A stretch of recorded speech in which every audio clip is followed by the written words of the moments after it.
Today is Monday, the 13th of November, 2017, and it is block height 494,260 on the legacy Bitcoin chain, the old one, not the new one. Today, we're talking about monkey see, monkey do.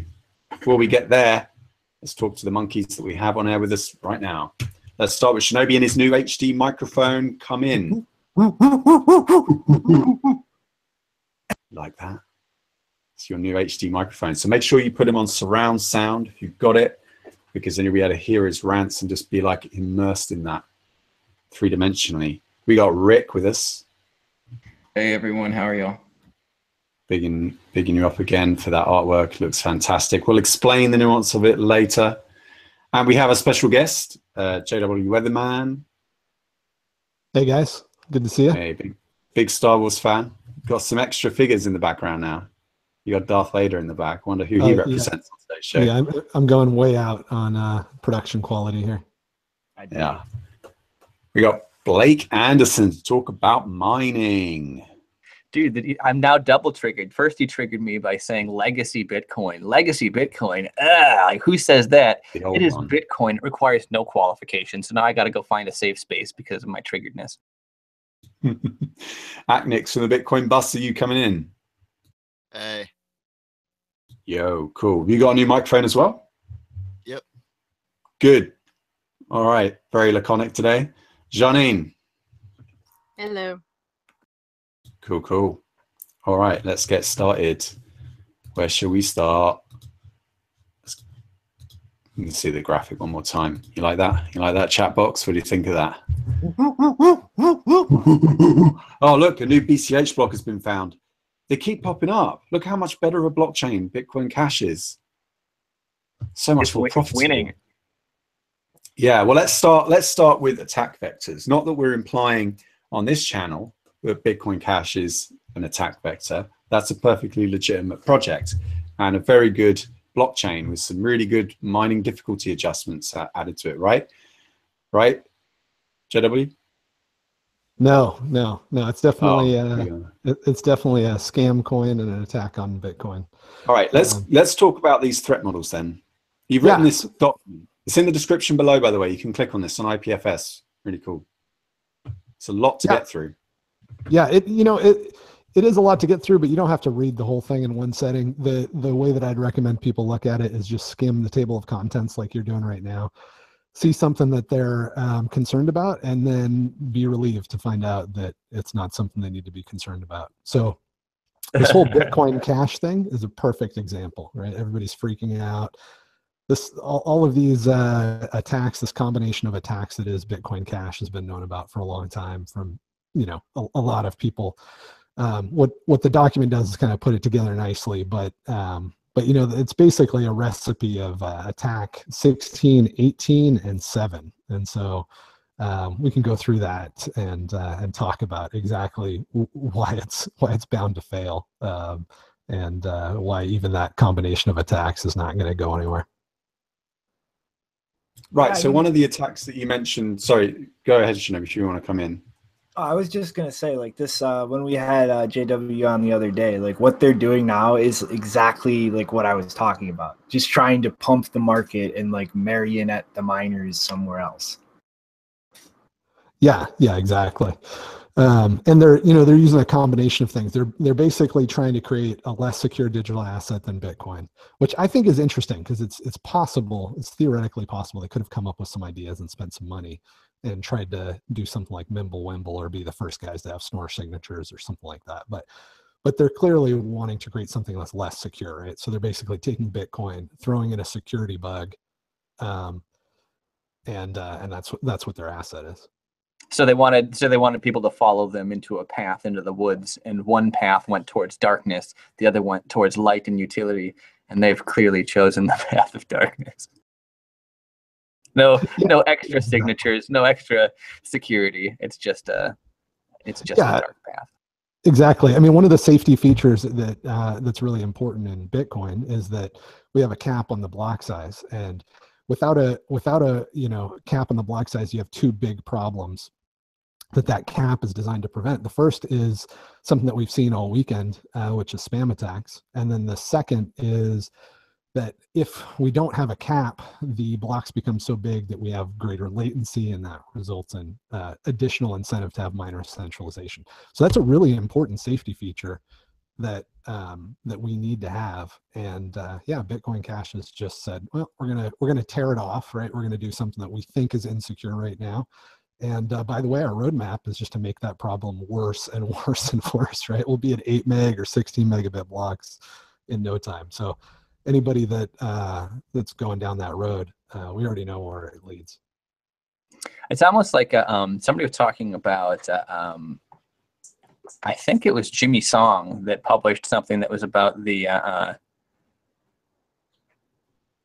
velocity of money in Keynesian economics being very similar to what this obsession over throughput has led to versus an obsession over savings and an obsession over sound money. And it's interesting to see where the obsession over velocity is going to take the one chain versus what the obsession with tenable savings and where that's going to take the other chain, because there are two different sets of economic understanding that are behind these two things. And I personally think that Keynesian economics is bullshit, and it's extremely dangerous rationalization that's heavy with a diffusion of responsibility.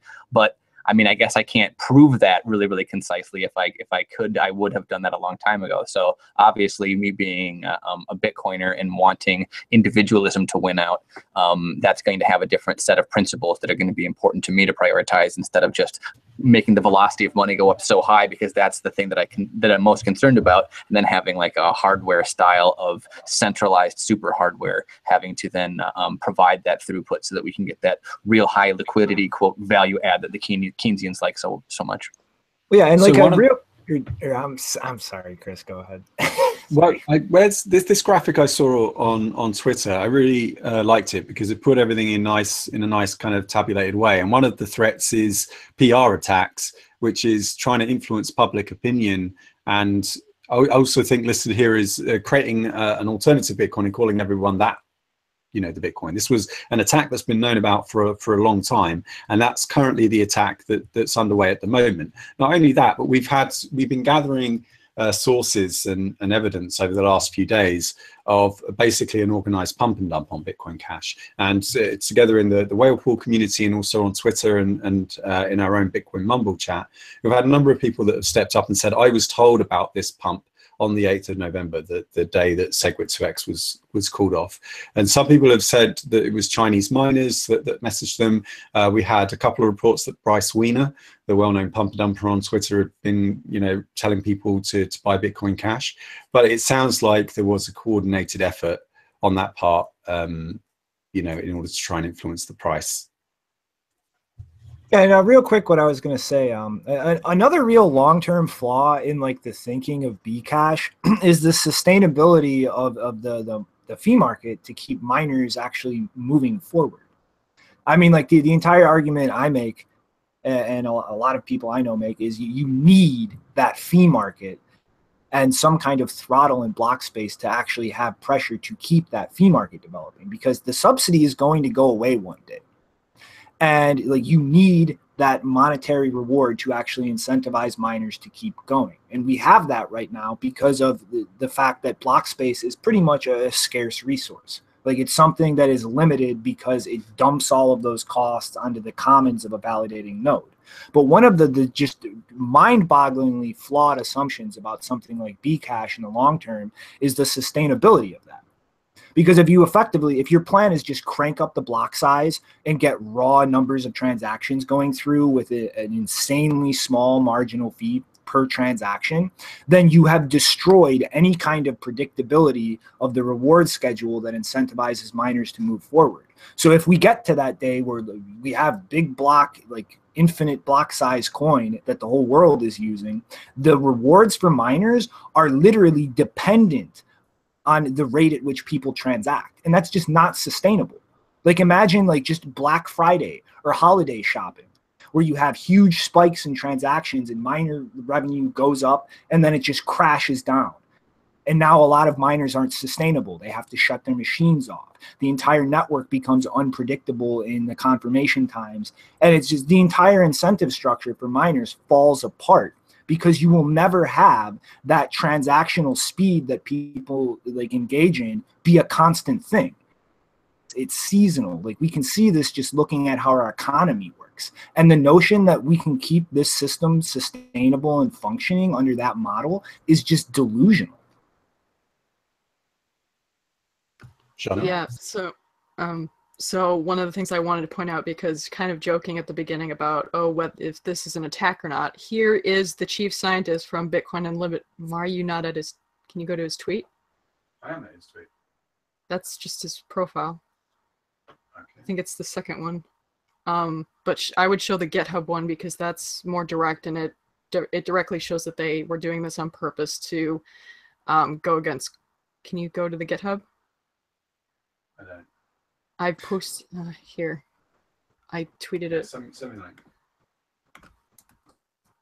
Okay. Just bear with us, people. Link so this trouble. is Peter Risen. It's worth it. It's worth the wait. And if anyone wasn't sure whether the GitHub screenshot was real, you have an actual tweet from him. But I like the GitHub screenshot better because he lays out what the attack was. And one of the things is they wanted to take hash power away from the Bitcoin chain. Like, that seems like a pretty clear-cut admission that this was an attack. So anyone who's saying that Bitcoin Cash is not trying to attack Bitcoin, like, here is one of the developers admitting it, face value. Less hash power makes it easier to attack. Really, really, really cheap fees make spam attacks easier. I mean, there seems to be a trend here. I thought they were supposed to be playing nice, though. Yeah, we're all supposed to be playing nice. Like, nobody should mine their old chain or nothing when they fucking split their chain in the middle of a pump. Right. Not only that, Sorry, but admitting pardon that they my wanted French. to, not only that, but they're admitting that they are behind the network congestion that is making fees go up, making it hard for transactions to confirm, which is something that it's like a feedback loop. They're creating congestion, which they're then saying, oh, look at how slow Bitcoin is. Then they're creating more congestion, and like it keeps just going on and on. Yeah, it really sounds like they are combining the different attack vectors there. Like, you know, I mean, like I did notice in that attack vector that, you know, that we're talking about, this threat model, there was like, you know, like you're saying, you know, each of these little individual things, and this one definitely feels like they just sort of keep piling onto it to try and get their, get this attack to be successful. But yeah, it seems really ridiculous at this point because it's been replayed over and over again. Yeah, exactly. The thing that I really like about this doc and just having spent time on this doc is that this weekend was just so much more fun for me because I didn't have to really spend a lot of time thinking about what are all the consequences. I could just sit back and enjoy the reality that I know that after this, the bad guys and the dumb guys are poor now. Because in order to do this spam attack, and this has been, I'm going to guess, the most expensive spam attack that's been done to date. I saw somebody tweet that there was the first block that actually had more in fees than it had in block reward for the first time. So this is a very, very expensive operation that these guys are running. And what I love is that, one, Bitcoin is not really suitable as a medium of exchange yet.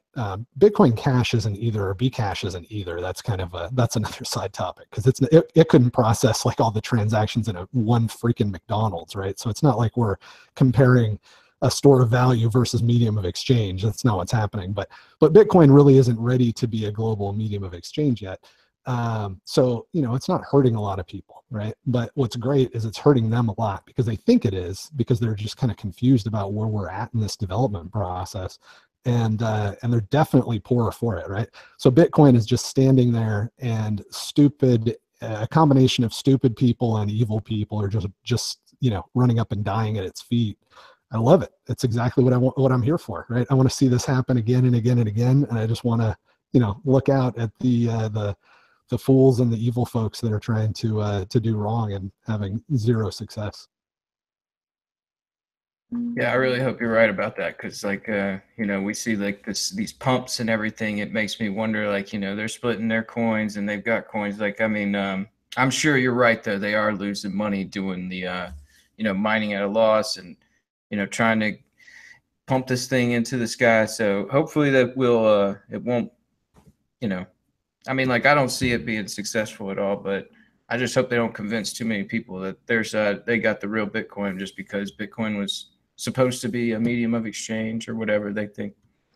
Well, I mean, look at it. Like, they had to literally organize a pump at a zero-fee Korean exchange where Craig Wright and Roger Ver were spending days going around to meetups and just lobbying people with their nonsense. And it just exploded on itself within an hour of starting.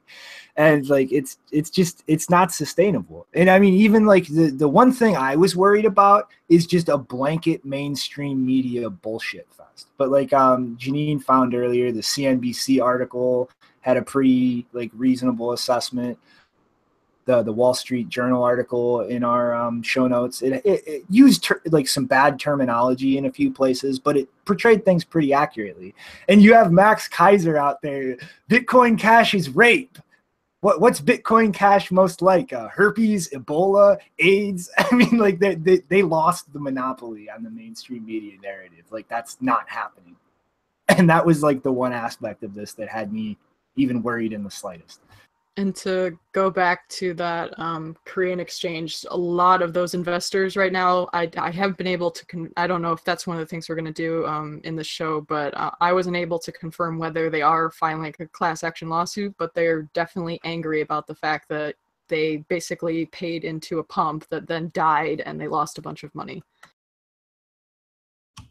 Yeah, I know that story is in the notes and like we're already talking about it. Yeah, it's like yesterday that exchange Bithumb, yeah, they went down for about 90 minutes and yeah, now they're possibly facing a class action lawsuit. Lots of upset investors and it's really still just like secondhand Google Translate. The wording's not well or anything, but it looked like they were upset from just things that are crypto. I mean, like they couldn't sell with their hands. They couldn't sell like that. So that sounded like something that upset them. So sounds like just kind of growing pains. Yeah, and just to clarify, I'm not saying that the guys that did the attack didn't walk away with more money than they put into it, right? I think it's possible. What is it? Attack. I think it's 16 or 18. Look it up. In the doc, but you can deceive investors into buying a less secure digital asset, and that can be profitable for you. But in the long run, those guys that did that, it's kind of like the foolish investors are actually the gasoline, right? Like they're the fuel for this stuff. So they're as dangerous as the guys that have bad motives. So if you just kind of group that together, right? You group foolish investors and these bad guy con artists in one pile. I don't know if the con artists are richer after this weekend, but I do know that group as a whole, I guarantee it, it's mathematically provable. That group as a whole is poor after this weekend, and that's just going to keep happening. So the foolish guys, hopefully they got burned, they got their hand, caught in the cookie jar or didn't do the right research. And next time they're going to be not so foolish, right? They won't fall for this Roger Ver, nonsense. But as a group, the combo of fools and evil folks, they're definitely poor after this attack. Well, the interesting thing with this too is that we're talking about computer science, and the differences in computer science are being sold as categorically superior to one another. So people are like, BCH is categorically superior to Bitcoin, but it's not categorically superior. So when you sell it to people and they think that it is, that's what's called a violation of mutual assent and contract law, which is going to bring down the hammer of the government that's going to say, hey, you are selling securities that are violating mutual assent, which is extremely important for, creating a contract that'll hold water. You can't go around and create a contractual agreement under, duress with a gun to somebody's head. Likewise, you can't completely, bamboozle somebody and then have them buy something that it's not the way that you described. So it's not good to have marketing departments that go out and say all this wild stuff, because what that does is it gives ammo to people that are wanting to regulate this stuff to say, hey, look, they're dicking mutual assent when they sell this stuff. So there's also negative effects in terms of what the outside world thinks about when all of these people are, you know, buying things in these pumps and then they go down a lot. Eventually, I think that the regulators will get smart enough to realize that these are securities being sold that violate mutual assent in ways that Bitcoin really never was or never did. I just want to point out that we see the same pattern on Bitcoin Cash here on the right, as we do with other shitcoins. Like this wasn't a natural pump. If we go out to the 1 day, we can take a look at it. We can see that, you know, the stochastic nature. This is down here. This area is called the accumulation zone, and this is where investors accumulate. And the way that the architects do these kind of pumps is they accumulate at historical lows, and then they withdraw a lot of the asset off the exchange in order to create a scarcity.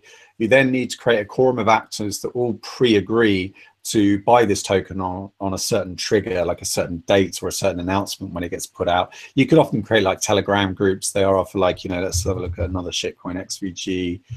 This is quite a famous one. Let's take off the logarithmic. There we go. And you can see the same kind of thing there. You know, see back through its history, it goes up, it goes down, it goes up, it goes down, it goes up, it goes down. And each, you know, pump cycle, there are always people up here who get caught out. There are people at the top of the range that get stuck in their investment. And, you know, whereas Bitcoin on the long range, you look at like, let's say the 3 day, you see, yes, there are pullbacks, but markets grow from failure. Healthy markets, that is, not markets that are artificial. You know, you've got to sustain. You can't sustain this kind of market artificially, because eventually you're just going to run out of players and run out of fools that are just going to keep on buying off of you over and over again. And that's the reason why, you know, I don't have a whole lot of respect for Bitcoin Cash. I would otherwise. Like, I totally respect their, you know, if they want to go off, it's open source, then you can't stop them. So But- I wouldn't have an objection to it. But when you can But they accurately do that. but when you can accurately make the following statement about something, that's not a good thing. In the market that you were just describing, the Bitcoin Cash market, it looks like bears are making money, bulls with inside information are making money, and holders are getting slaughtered. And Wait, you don't so want the pigs pumpers- being slaughtered to be holders. That's not good. That's why Yeah. you shy people away from an investment. If you can make ephemeral money in an investment and you're saying make the ephemeral money, make it in a pump, but when you're saying buy and hold and it's a technologically inferior, categorically technologically inferior, it's that's not good. And so that's kind of the source of concern that I think that we're trying to let people know. It's not just a tribalism thing. I think what they were trying to do is they were trying to create a flippening by trying to paint a picture on the chart where they could say, well, you know, look at this thing. If this thing gets to 0.5 BTC, then we can, on the first target, that will create a narrative. That will create a narrative that Bitcoin Cash is a strong contender, and it will be able to take over Bitcoin. Then the next goal would be to get to parity, right? So you can take on that all-time high again. All the bears can scream double top, and all the bulls can say, no, we can make it this time, and you can punch through, and then you can take it to parity. And once you take it to parity, you can get what you really want, which is the headlines. What they want is headlines in mainstream media, because they want all the people that don't understand what this is, haven't been around in Bitcoin for very long, and they want to take advantage of their ignorance. And so then they won't need to keep artificially inflating Bitcoin. They'll be able to piggyback off of Bitcoin's brand, all the work that Bitcoin did. In fact, actually, if I were to sum up 2017, I would say the theme of this year is passing off.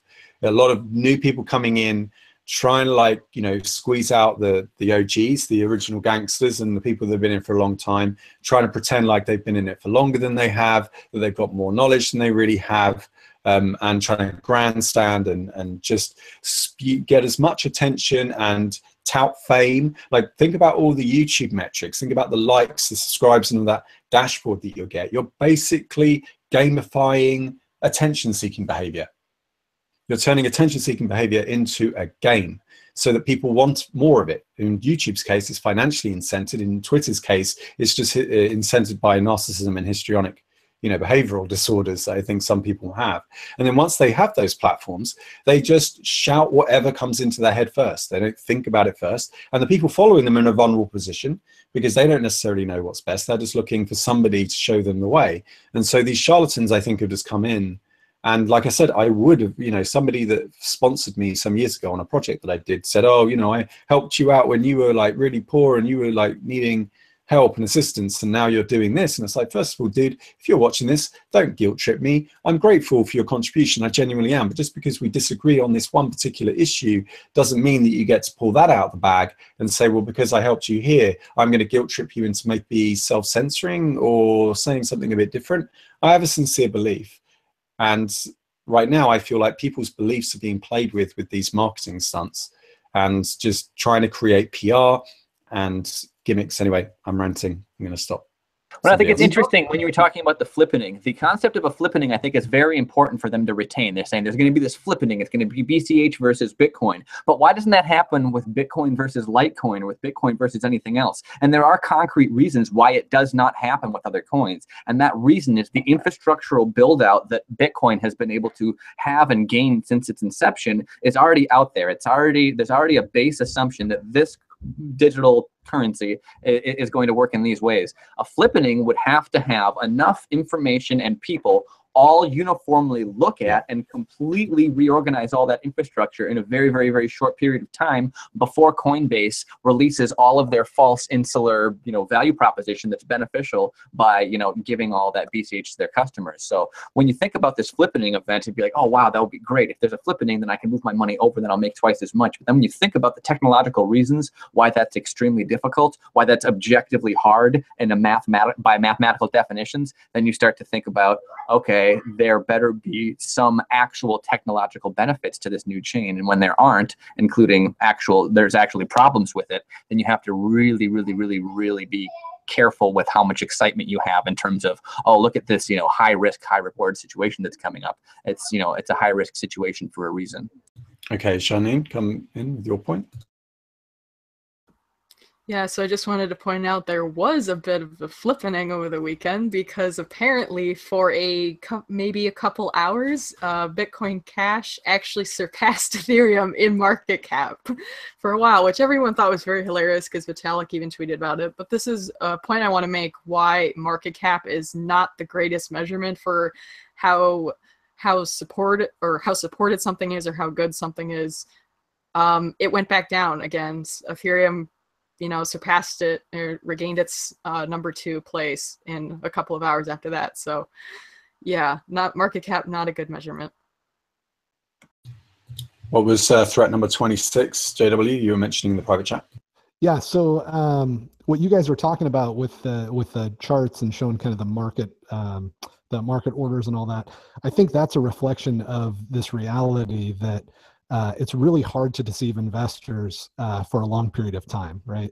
If the goal was to do, a pump and dump, you can do that, but you better make it relatively quick. In 100 years ago, it was a whole lot easier to deceive people and segregate out information, run a Ponzi scheme, and not let people in on it.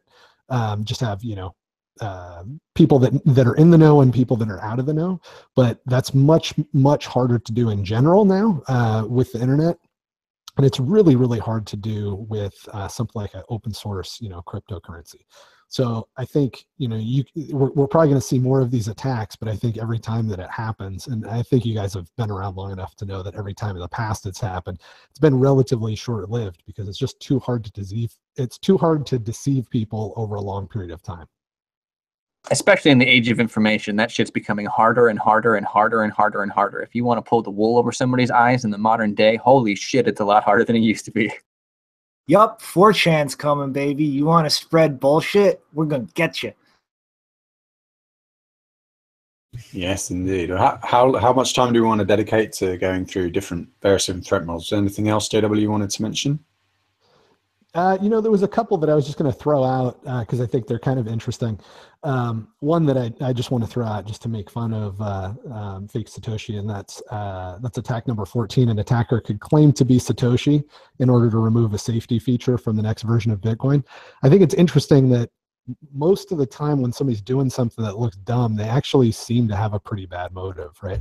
Like this whole block size increase, removing that safety feature, was definitely part of the conversation with him and Gavin and all these guys that were kind of playing games. So, you know, I think that's it's an interesting thread. It's worth looking at. It's definitely how it played out, right? There's just the safety features that kind of prevent that attack are, one, it doesn't matter if you're Satoshi or not. You can't come in and just change the code, right? That's not how this works. That's not how open source software development works. You know, even if you're, you know, Mr. Linux, you're not going to be able to come in and insert a security bug. If that was possible, open source software wouldn't be a good idea. And then I think that the other thing that's kind of interesting about it is that, especially when it comes to Satoshi, like there's just too many ways for him to authenticate himself. And that's actually, you know, the other kind of Satoshi related threat in the doc, and I'm just mentioning these because I think they're kind of interesting, is that right now when you move Bitcoins, it's not totally anonymous, right? And I think that if it was, you know, let's just imagine for a minute that Satoshi and some of the other original early cypherpunks, they're not all dead. They didn't all just gift all of their coins to humanity and burn them, which maybe they did. But if they didn't, it's pretty likely that if they could actually move those coins with a high degree of certainty that they weren't going to be doxing themselves, that these attacks would be very short-lived, right? I mean, just imagine if Satoshi was free to dump all of his Bitcoin Cash coins over the weekend, right? That graph would have been much shorter and much uglier, and those guys would have a much harder time. So I think one of the other threats, you know, that we have, and that is that people can see who you are when you move your coins around, or at least they can gather information on maybe what your balances are. If that can go away soon with something like Mimblewimble, I think we're going to be in a much better position. Yeah, I agree. Right.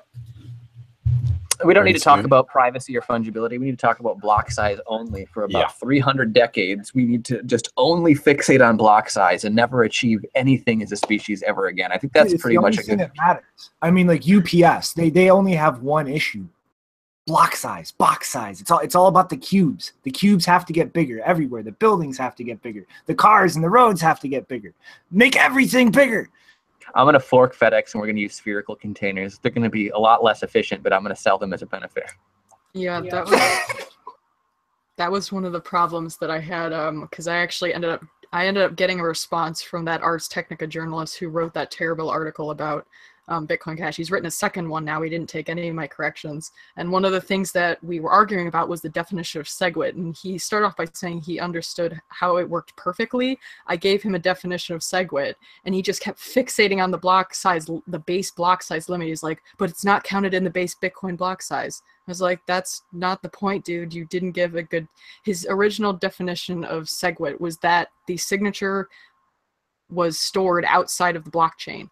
That was his definition. Is that what those guys were talking about when they were trying to say that like digital signatures are removed? Was that? Yes. Was that? They think that's why they think Bitcoin is broken, is because they believe that the signatures are not in the blockchain anymore. They are literally thinking that it's moved from a protocol to like a client server model where there's some like, and it's like that is not what soft fork means. I have to take us off on a rant of the stupidity surrounding SegWit. Okay, so when this was first seriously proposed, Kano, the miner, who runs one of the earliest mining pools, refused to ever run SegWit because he thought it literally meant get rid of signatures, never check signatures ever again. You no longer need signatures to spend Bitcoin. And like, as far as the Craig Wright bullshit narrative, like I was in his private Slack watching them throw this shit together. It was a level of delusional insanity I've never seen in my life. It breaks contract law because it removes the signature somehow. It's disconnected and not checked when the transaction is made. Like they literally thought that you could withhold the witness data from a block when you mine it, and then just hold the network ransom. Like we're not gonna give you the signatures to validate this until you pay us our ransom. It's not like another miner will just mine a block and not do that, and then the chain will move on without you. We can just hold these ransom until we charge you money. And it's like their disconnect from reality is so mind-boggling. It makes my head hurt to even try to comprehend it. Shani? Yeah, so this is the description that I gave that journalist whose name is Timothy B. Lee from Ars Technica. I gave him this description, and this explains very nicely what happens to transaction signatures when they're included in the block. They are still in the blockchain. They just get moved into their own Merkle tree, and then it gets included in the input field of the Coinbase transaction. So if anyone's confused about what SegWit is or what it does or where the signature goes, here's a description that should help you. There is a need for people to become more involved in the decision-making process when it comes to the design of money and commerce, because certainly 2008 showed that not enough people gave a shit, and they outsourced everything to these sort of experts. And then when those experts were given unfettered freedom to do whatever the hell they wanted, guess what? Human nature being what it is, they turned corrupt, and to various levels they stole the money, or they defrauded people. And sure, people need to get involved in this, but now a little bit of knowledge can be a dangerous thing, and you can know so much about Bitcoin. I feel like there are some people that got to about 2015 in terms of their understanding and then stopped learning.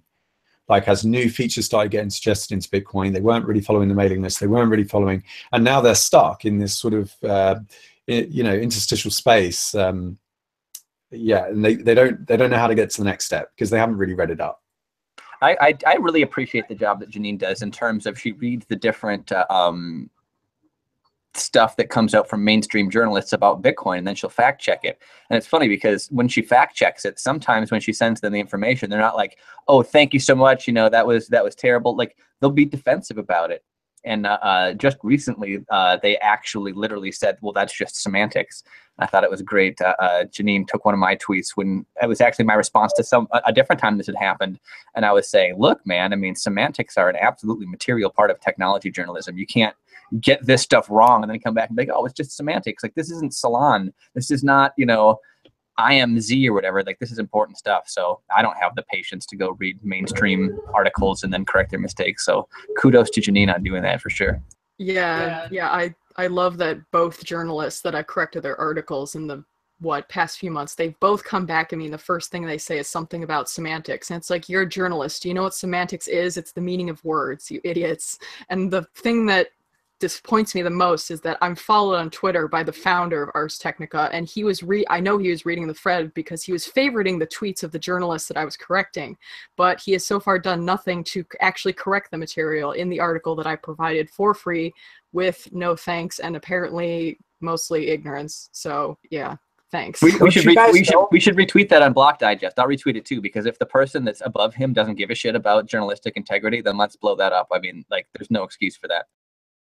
Yeah, but don't you guys know that we're post-truth now? This is the post-truth era. Facts don't matter. The meanings of words don't matter. Semantics just doesn't matter. Things mean what I want them to. I define my own reality by just believing. I would like to say, though, thank you to Eric Lombroso, because he was sharing my stuff and being very nice about it. Yeah, Lombroso's an OG. Yeah, very good. I just want to give one last tip before we move on to other topics about the art of pump and dumping. So this is the long-range chart of Bitcoin Classic from the beginning. It's a daily chart on Bitfinex, and it trades against BTC here. So what a lot of pump and dumpers will do is they'll chart you.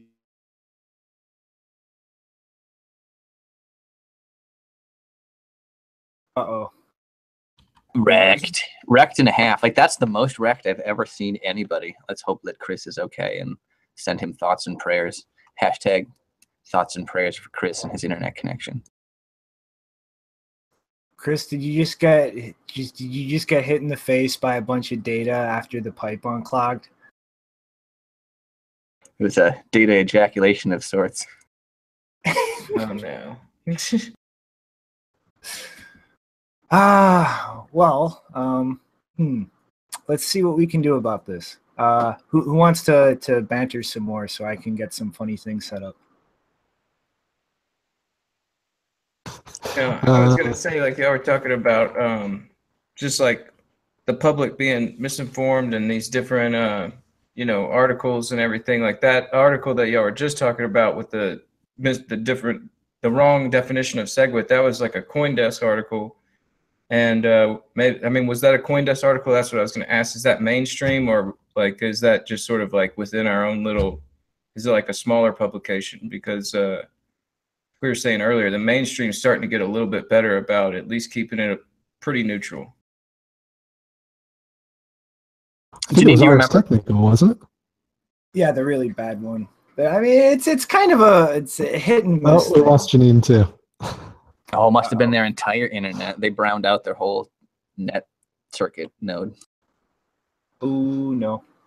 So one of the things that I was thinking about with the just kind of the fear that we have that investors are going to be deceived is that that's just part of the education process, right? We should expect Bitcoin to go up, and then we should expect it to go down pretty violently over the next few years, because we have billions of people that are going to hear the word for the first time. They're going to freak out and get interested, and then they're not going to know what they're talking about, and then they're going to make some bad decisions. That's okay. That's just the process of learning, right? So you learn not to read Forbes after you make some investment recommendations from Forbes, right? You learn not to trust Ars Technica or any of these guys when they explain something technical after you go, oh, this is some kind of a scam, and you sell your Bitcoin and then it goes up and you go, whoa. So a lot of the sort of the bad stuff that I think we're seeing happen is actually is just part of the process, right? It's nothing to freak out about. It's unfortunate that people kind of have to touch the stove on occasion in order to learn that it's worth trying to figure out whether it's a stove before you touch it. But that's just kind of human nature. So I'm not too worried about it. I think I'm just happy that that it seems like we're progressing at just an incredible pace. I mean, a year ago, if you guys had told me we'd be here, I'd be like, maybe 4 or 5 years, right? I would have been like, you're way too optimistic. I might have even said 10. I think another really important thing to note is that we need decentralized OGs. Like, people getting as big as Andreas isn't good. And I think Andreas is fine. I'm not ripping on Andreas specifically, but having people like Kim.com and John McAfee and stuff like that be like, oh, look at these big pillar experts and they're doing this or that. We don't need that. We don't want that. We want people that watch shows like this to become decentralized experts. You don't have to be the best or biggest expert, but seriously, go and try to figure out where the bullshit is being communicated and try to make tenable arguments against it. And if you say what you think and say what you believe for like 5 years and you go and try to refute bullshit, by the end of it, especially in this industry, you'll be so goddamn tough and articulate that nobody will be able to debate you in any sector about anything. So in terms of, you know, the value of education in cutting edge fintech and the value in education of debating other people that are paying attention to modern current events, that's extremely valuable. We need a lot of people that are getting into that mindset and engaging in that type of behavior, because that's one of the things that Bitcoin needs to be really, really, really anti-fragile and robust. A whole bunch of people that are really, really, really sharp and articulate, but not, you know, kings and leaders and stuff that are going to go and be easily bought out. No hero worship. Which is, you know, I think we underestimate. I don't know. There's that really tired saying that we always overestimate how much technology is going to change in the short term, or, you know, but we underestimate how much it's going to change the world broadly. Something like Bitcoin is, we're not just changing people's relationship with money. These people are for the first time being treated like adults, right? Like you can only, if you're not an accredited investor in the United States, you can only invest in stuff that is pretty stable, you know, is a huge company, and has been vetted by authority after authority. And they're usually not doing a very good job keeping you safe, but you know, you haven't probably even had the opportunity to invest in a gas station down the street and realize that, oh, you should have done a little bit more math, or you should have hired somebody that could do the math before you made that move, right? So, you know, if Bitcoin needs to be the learning ground for a whole, you know, generation or two on, you know, this planet of 7 billion people, that's a big project, but it's a worthy project. As a solution for the problems we're seeing with BCash, SegWit 2x.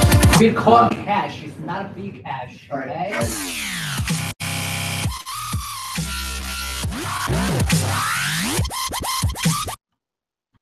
That's the funniest thing I've ever heard.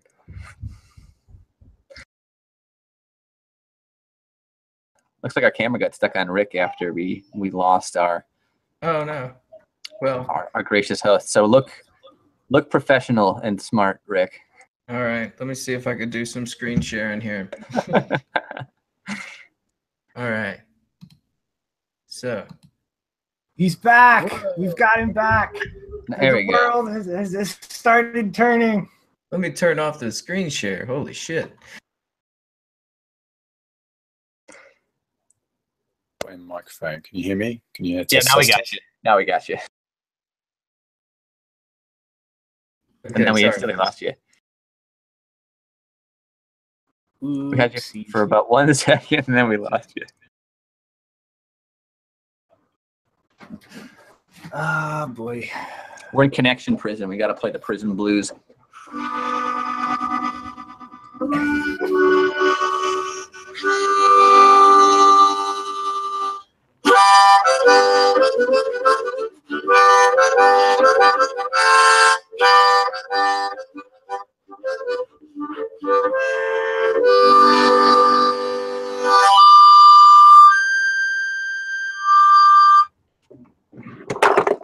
Right.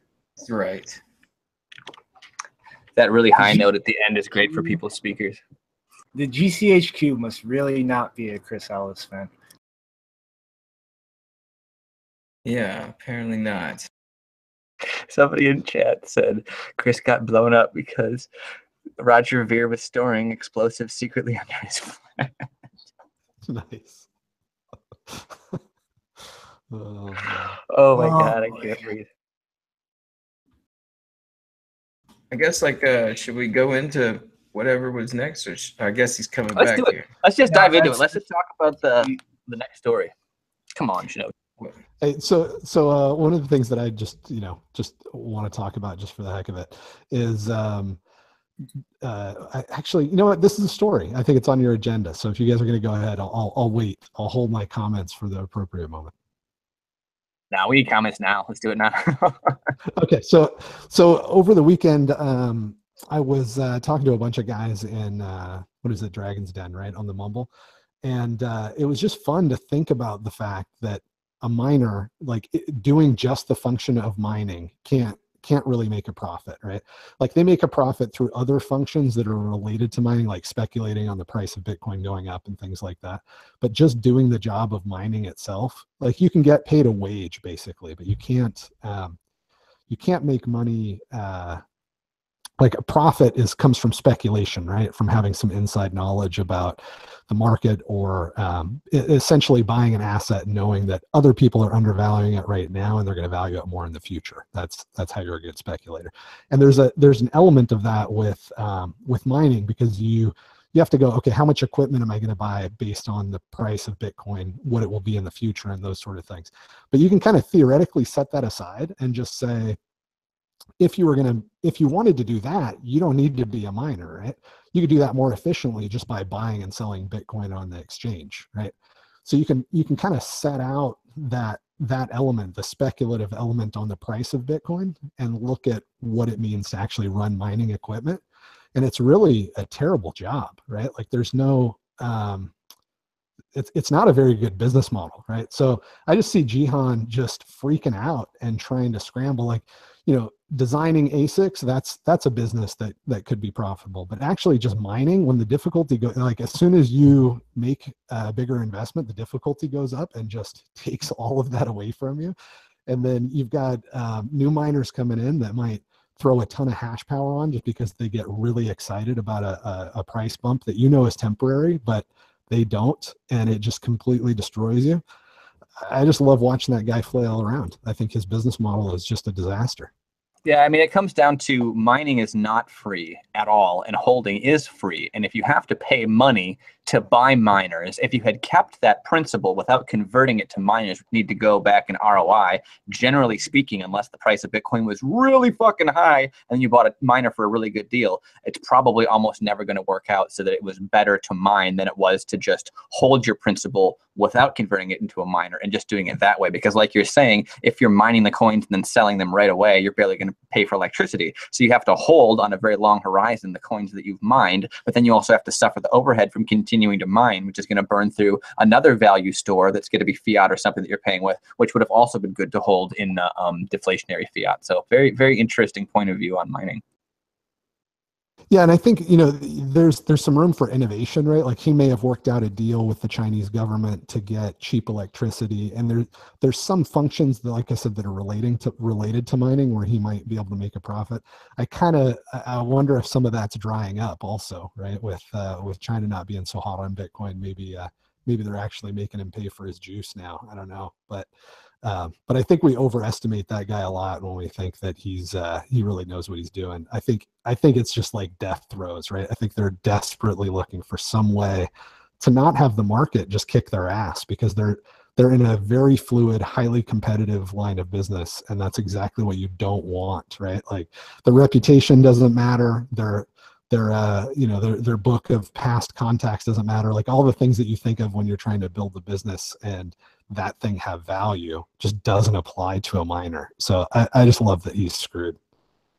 Yeah, I mean, like his whole plan is pretty much like just centralize things fast enough that he can keep a majority of the hash rate in China behind the Great Firewall. And that at that point, you literally have to outproduce him in chips in order to have any say in the network. Because as long as a majority of that hash rate is in China, they can just orphan your ass all day long. And there's not shit you can do about it unless you can actually outproduce him to the point that a majority of the hash rate is outside of that.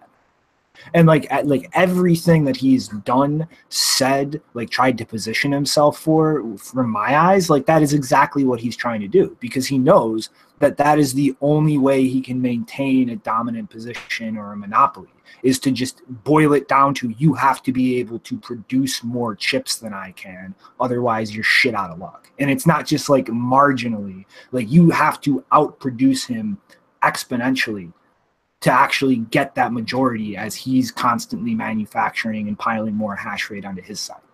Well, that's an interesting theory too, because traditionally China and India were in a race for cash. They were trying to get as much gold. They're trying to get as much gold as they could, because they saw, the fiat debt crisis is getting pretty out of hand. Well, then when Bitcoin came along, China started running ads on network TV and trying to get exposure to their people and have it go up and down. And then now that the mining was having the New York agreement, China subsidizes power cost a very great deal, and then decided to kind of like nationalize their policies in terms of what Bitcoin was going to do and not. So it might be that they were on the train of your thinking, and they were going to try to centralize a bunch of stuff in their country, but maybe they realized that that is going to destroy the value proposition that they've spent so much money on trying to gain, instead of trying to glean gold like they in India used to be. So it's interesting to see how much of a threat to Jihan's plans the uncertainty of the big state of China with their monopoly on force is, because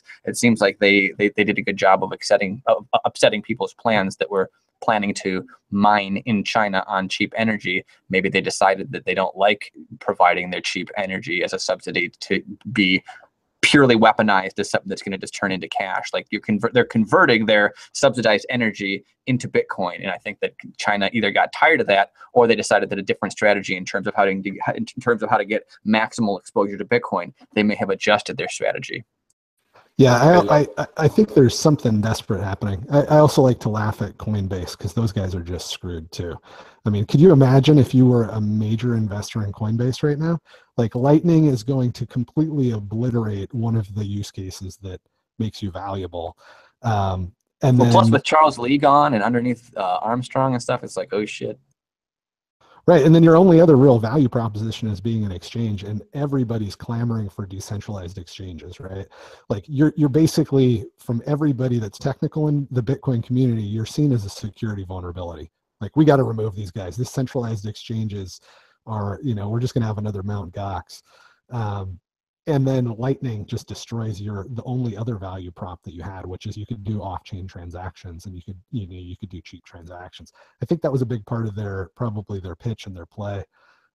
So, you know, a lot of these guys, I think that we see flailing are just they're just getting they're becoming obsolete as new code gets written.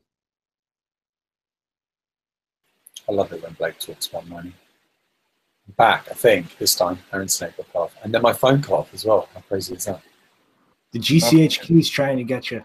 Yeah, I think you're right, actually. But to finish my point earlier on, before I got really interrupted, when people pump and dump these altcoins, what they do is they commonly use charting tools that most of the speculators are using in order to get them to all agree, and that's called a narcissistic rally. A narcissistic rally is when traders invest just because they think other traders will upon the same information, on learning the same information. So, for example, you've got your fib charts. You can also see that I'm using this software called SCMR, which colors the candles slightly differently. We've got our volume profile over here on the right. A lot of these are premium features on tradingview.com. And a lot of the Bitcoin investors stay here. So you can see this fib chart, and this was the peak that you can just about see it if I zoom in.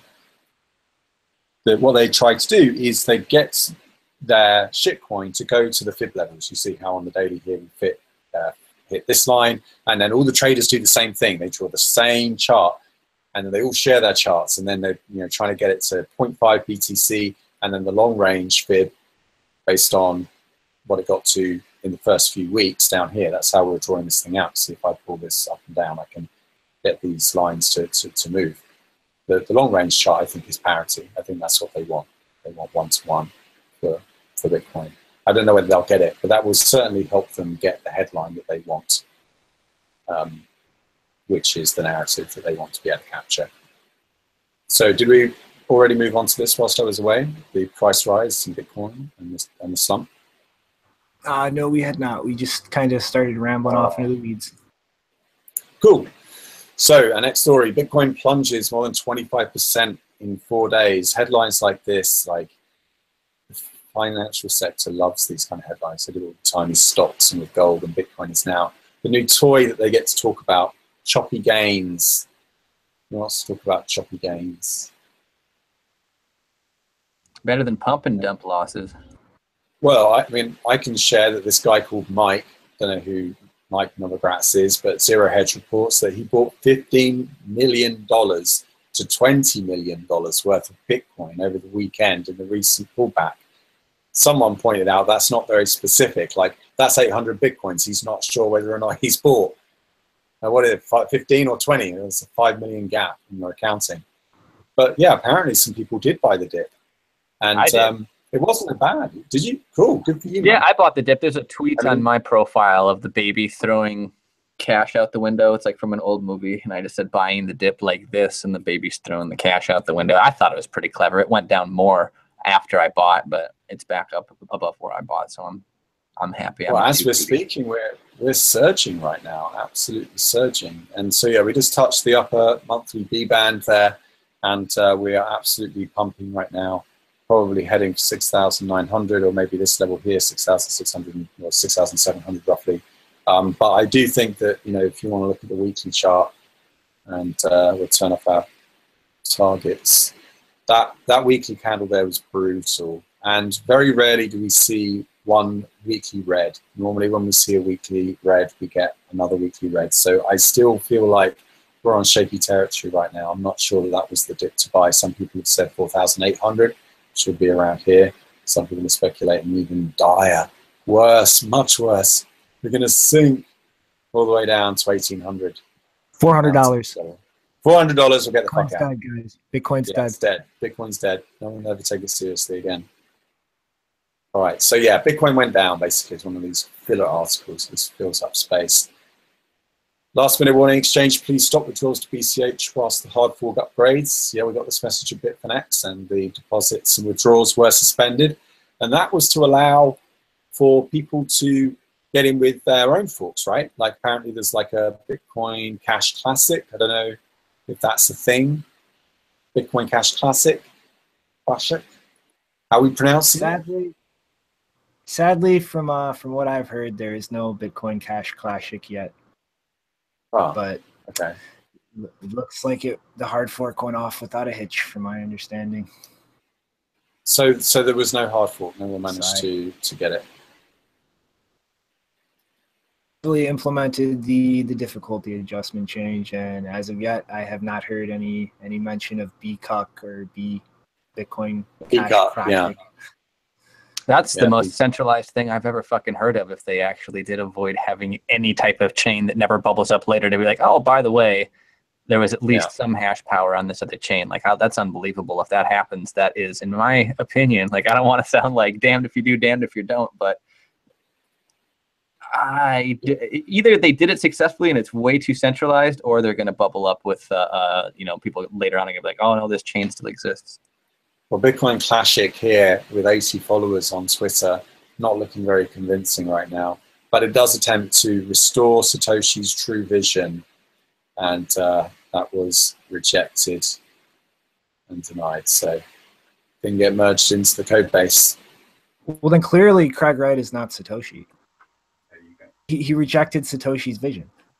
Yeah, just to make sure that everyone knows what you're seeing there on that pull request, they're basically reverting all of the changes, the major changes at least, that Core has made, like in the last couple of years, last several years probably, because, that was the last time Satoshi had any say in what Bitcoin was, so might as well revert back to what his vision was when he left, or their vision when they left. Yeah, that should be the real Bitcoin, I guess. I use an alpha version of Windows NT because that's Bill Gates' true vision. Well, I thought that Namecoin became Satoshi's true vision now that they both chains. So we got to figure out what is the true vision here. You get a blockchain. Yeah. You get a blockchain. Blockchains for everybody. What we should have is a basic universal income through cascading blockchain forks. Just fork everything, and then that'll create infinite free value, and then everybody can just have infinite money. It'll be just fine. Yeah. So Namecoin now has the most cumulative hashing power, right, between the two, because it's merged mine with Bitcoin. Wait, wouldn't that make that Bitcoin then? Yeah, in theory, that's what Paul is saying there on Twitter. So we're not the most cumulative difficulty, so that's the thing. Well, shit, Coinbase, Bitfinex, Kraken, what are you guys doing? Come on, you got work to do. Change the ticker. You got to get ready to support the real Bitcoin. And let's talk about the name as well. Let's talk about BCash. What is this Jim BTC thing? What am I watching? Oh, we already watched this. We heard the sound. Oh, you did? Okay. Yeah, I snuck that in there during the technical difficulties, but it is fucking hilarious. It's not BCash. It's Bitcoin Cash. It's like, no, buddy. It's BCash. It's BCuck. Yeah, BCuck. There you go. BCuck. Yeah. That's a very apt name. I don't know if we looked at this as well, but yeah, I like Carl Torpy's comment to Jihan, where basically he's telling him that it's up to the users, not the developers, as to the Bitcoin block size. I can't imagine how much beta rage you must feel to try to correct somebody else in a public place like that. Be like, I'm the person who names it. I don't care if consensus has been reached outside of me. I'm gonna go into a beta rage and correct you. Like, Jesus, buddy. Here, I know what somebody should have said, although I guess it was just cucks there. Sell your mother, you want cash. Sell your mother. Well, he said fork your mother if you want. So sell your mother. An accent. Cool. So are we done? Are we all wrapped up for final thoughts? Just want to give a big shout out to JW Weatherman, who came in to talk about the threat models for Bitcoin. And you can go to his website, jwweatherman.com. I will put it in the description below if it isn't already. Love that hairdo. Look at that. That was the show he did with Daniel. Yeah, I need to catch that. That's an amazing hairdo. I like what he's done with his hair. Final thoughts? South Korea lawsuit? Oh yeah, that's right. The lawsuit. We just touched on it. All right. So Johnny, do you want to go? Well, does Monkey want to go with the lawsuit first? People is angry and they want their money because they bought a scam and then the exchange crashed and they lost all their money. But you know, I was kind of to be serious. Like I was discussing this, and I was fully ready to sue Coinbase and any other United States-based company that I patronize if they attempted to pull a switcheroo with, you know, 2x and Bitcoin. So if I was willing to do that, do you think people would be willing to sue an exchange over a giant shitstorm like this BCash pump and dump? Especially as it literally followed the same exact pattern of pump to the peak. Oh, DDoS, the exchange is gone. Hey, you know what everybody wanted to sue Poloniex over? So, I mean, That's where I was thinking. I got it. Kind of like people just coming to the scene, not understanding. Like that's it's not too uncommon here to see a exchange shut down when there's a large amount of volume pump in like that. Yeah. There was the South Korean exchange that was pumping the price up, 0 fees. Like? Well, I was just going to say, exchanges go down so frequently in this space that it's actually one of the biggest risks in arbitrage. If you load up a whole bunch of exchanges with a lot of cash and a lot of different coins, so that you can arb the price differences to make, you know, net percentage increases, one of the exchanges goes tits up, and there's almost no way that you're going to have made more money than you lost once that exchange goes down and rakes all your money with it. So it's a very interesting thing to note in this space that that level of risk is basically not even known about in legacy markets. People that are used to legacy markets come in and try to arbitrage in crypto, and they get absolutely annihilated. Yeah. Okay, so shall we move on and explain the graphic for today's show, Janine? Yes, so in case anyone was a bit confused with the title of our show today, it's actually a quote directly from the CEO of BCash. Now, I will caveat that Falkvinge says that he jokes when he calls himself the CEO, which I find very strange to do. I don't know why you have to give yourself a joke title, which you use to sign the document when it's not even real, but okay. So he outlines several supposed principles that this BCash project now has. And one of those sets of principles is called the 3 development principles, and one of them is monkey see, monkey do. Now, if anyone is not American and has never heard that idiom, what that idiom means, it stands for the learning of a process without an understanding of why it works. It can also mean mimicry without knowledge and or concern for the consequences, which I find a very interesting directive to have, because of course he goes down and explains what that means. He doesn't actually give the definition of what the idiom means. He just says people will do as we do, not as we say, and that he expects people to just follow them, though they won't give commands what people should do. They will just suggest it, but it's still a very weird directive to have when you're basically admitting that people are going to follow you without understanding of where they're going. Yeah, so here he explains to Vinay Gupta, who he cites in the paper. Vinay mentions, like, you're running Bitcoin Cash now? And he said, well, I'm involved in Bitcoin Cash community. I have as much say as anyone else. As we're all volunteers, we make fun of titles. So he's saying that he was being sarcastic. The problem is it's hard to tell whether this document is satire. I mean, first of all, my personal impression of it, not all that inspiring, really. I didn't feel like there was nothing really that resonated with me in here. I didn't feel like these were universal truths. I mean, sure, assuming good faith is good, rewarding the positive, I would say, goes without saying. Acts with dignity is a perfectly valid thing, but I just don't feel like, if you've got to say something like this, I think there's maybe a problem with the community. I don't feel like there's a real grassroots here. I feel like a lot of this is just an artificial community that they've created, and then they've got a few people to tag along. And there's maybe, you know, a handful of people in the space that we've been friends with, sort of either just gone over to this sort of side of the debate because they didn't like the tone or didn't like the kind of the arguments that were being had in the public discourse. But I don't feel like they've got this sort of grassroots groundswell movement that's really championing this project.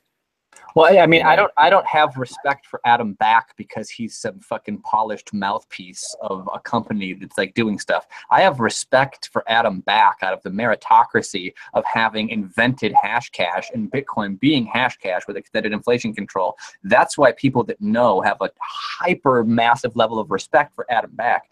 And for them to be like, oh, he's the CEO of Bitcoin and that's the only thing that it's like, no, it illustrates a massive lack of understanding of where these technological concepts came from, and just trying to fly off into the woods and have a whole bunch of new random dumb shit people contribute when you don't have the history of understanding that these people do that are contributing to core is just a fatal conceit. It's absolutely completely disrespectful of the work that's been done so far, which is all public and open source, so there's no excuse for it.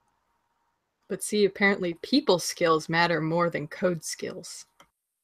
Well, that's the thing. I've been a project manager before, and generally the people that work under me that have the least people skills are the most talented coders. So it's not like something that's impossible for somebody to maybe not have the best communication skills, but be able to absolutely kick ass at doing their job. So I would say that people looking for which team is a better communicator might not be the best metric by which to measure which team is best.